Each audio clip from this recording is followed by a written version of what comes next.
Tengo 77 años y me he pasado la mayor parte de ese tiempo coleccionando elogios por una virtud que, en realidad, fue mi veneno más letal, mi incapacidad de decir que no.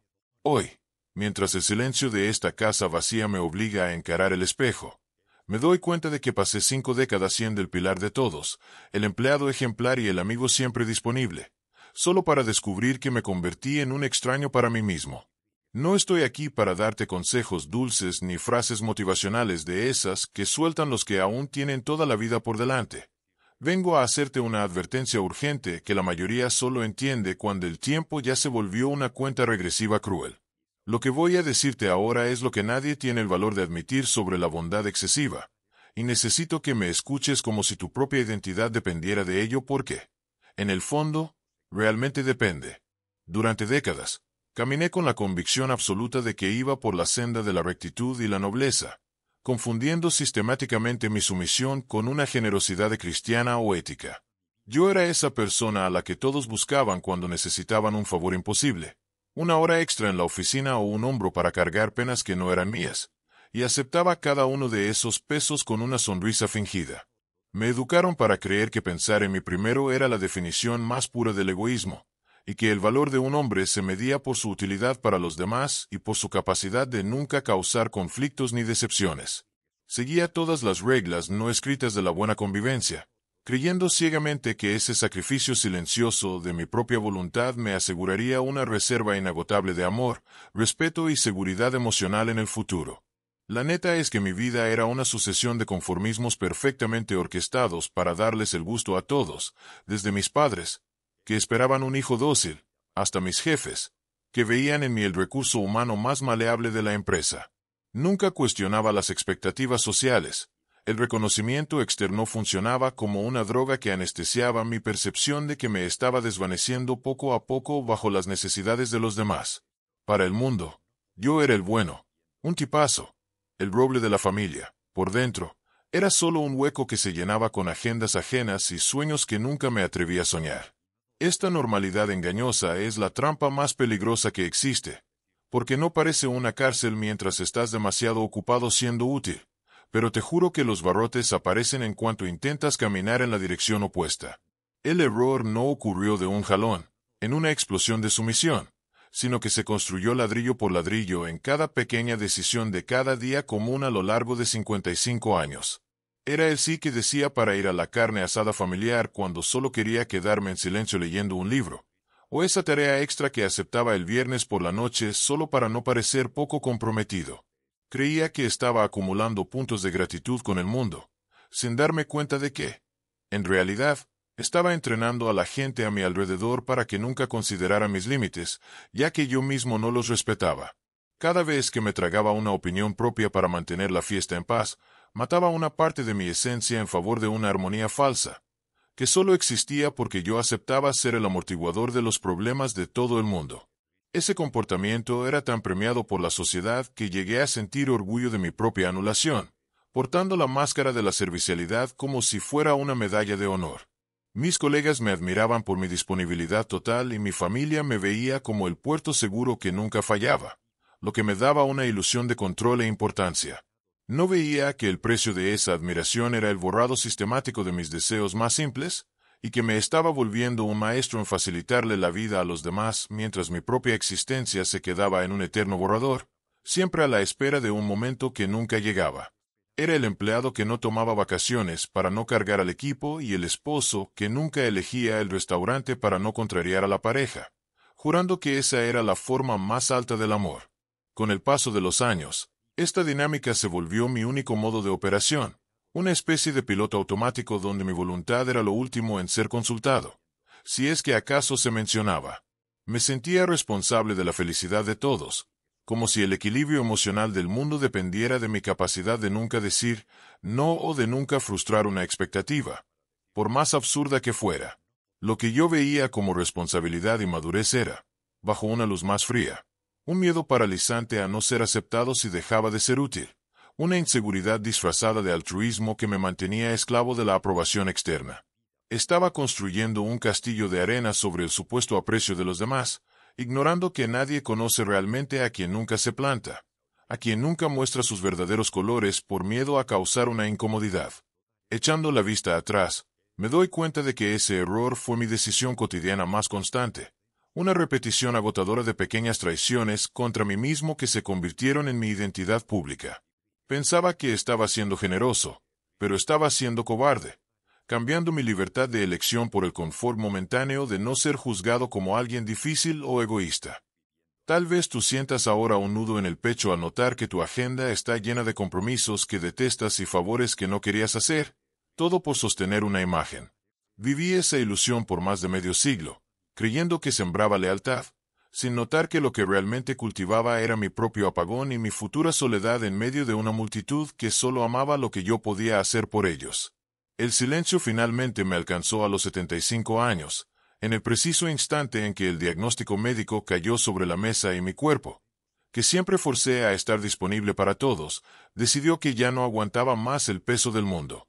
En ese momento, el doctor hablaba de limitaciones físicas y reposo obligatorio, pero lo único que yo escuchaba era el crujido seco del piloto automático rompiéndose irremediablemente dentro de mi pecho. Salí de ese consultorio y miré mi celular, que no dejaba de vibrar con notificaciones de gente pidiendo favores, consejos o ayuda, y por primera vez en la vida, sentí un asco profundo ante mi propia utilidad. El mundo seguía girando con sus demandas egoístas, pero mi capacidad de atenderlas se había esfumado, y fue en el vacío de esa incapacidad de donde la realidad me dio un golpe devastador. La ruptura definitiva llegó unas semanas después, una tarde de domingo en la que yo, convaleciente y necesitando un simple apoyo emocional, noté que mi casa estaba sumergida en un silencio que nunca antes había percibido. Las personas que cargué en hombros por décadas, a las que nunca les dije un no, parecían extrañamente ocupadas con sus propias vidas ahora que yo ya no era la herramienta que les facilitaba el camino. No hubo una pelea, ni un drama, solo una ausencia gradual y educada de quien no sabe qué hacer con alguien que dejó de ser útil. Me senté en el sillón de la sala y el peso de la finitud me pegó como un puñetazo. No me amaban por mi alma, me apreciaban por mi función, y sin esa función, yo era un fantasma transparente en mi propia casa. Ese vacío sensorial fue la experiencia más honesta de mi vida, pues ya no había ruido de favores hechos para tapar la soledad que yo mismo cultivé en 55 años de omisión personal. Miraba las paredes de la casa que ayudé a todos a construir y me di cuenta de que no había un solo detalle que reflejara quién era yo de verdad. Hasta el color de las cortinas fue una concesión para no llevar la contraria. El detonante no fue la enfermedad, sino el silencio ensordecedor que vino después, revelando que pasé la vida siendo un extra dedicado en historias ajenas, mientras el escenario de mi propia existencia estaba a oscuras. Esa tarde entendí que la muerte no es el fin de la vida, sino darte cuenta de que viviste la vida de alguien más por demasiado tiempo y ya no tienes aire para empezar la tuya. El colapso que siguió no fue un estallido de rabia, sino un derrumbe interno, silencioso y seco, donde cada certeza se volvió ceniza ante mis ojos cansados. Pasaba horas mirándome las manos y preguntándome, ¿quién es este hombre que vivió dentro de mí mientras yo estaba ocupado siendo lo que los demás esperaban? El malestar de notar que le entregué las llaves de mi felicidad a extraños y conocidos fue una agonía que ningún remedio podía aliviar. Era el grito de una esencia sofocada por 5 décadas. Empecé a dudar si alguna vez tuve un gusto genuino, una opinión que no fuera moldeada por el miedo al rechazo o un deseo que no estuviera camuflado bajo la etiqueta de la obligación moral. Las preguntas me asediaban en las madrugadas de insomnio, resonando en las paredes de mi cuarto como un juicio final del que no podía escapar. Si hubiera dicho aquel primer no hace 40 años, ¿quién estaría a mi lado hoy? ¿Sería menos amado? ¿O sería finalmente amado por lo que soy y no por lo que hago? Entender que viví para cumplir expectativas, actuando como un camaleón emocional para garantizar una paz que ahora me sabía a cobardía, me trajo una náusea existencial insoportable. Miraba mis fotos de chavo y sentía una lástima profunda por ese muchacho que creía que la bondad era lo mismo que la anulación, sin saber que solo le facilitaba el egoísmo a los demás mientras cavaba su propio olvido en vida. Ese fue el punto de mayor oscuridad, donde el dolor de haber sido mi propio carcelero superó cualquier miedo a la soledad que hubiera sentido antes.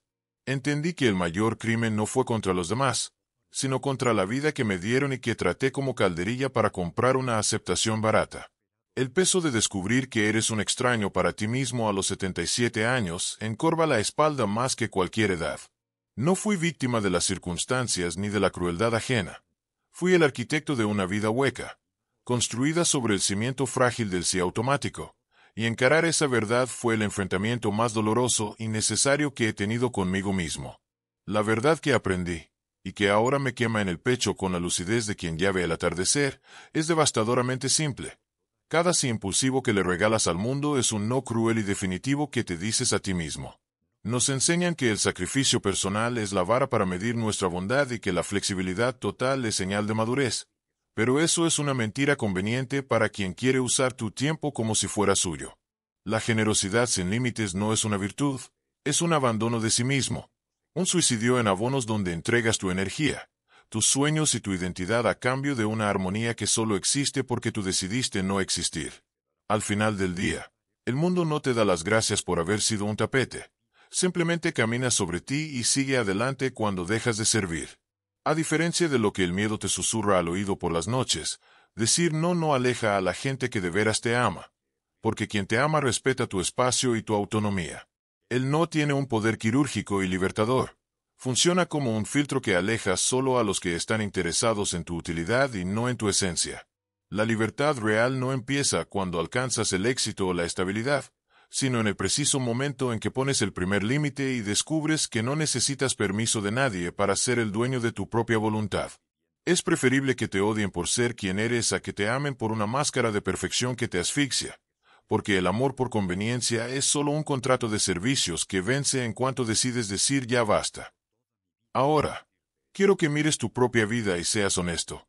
¿Cuántas veces, tan solo en la última semana, sentiste ese nudo en la garganta mientras decías claro, yo lo hago a alguien que ni siquiera consideró tu cansancio?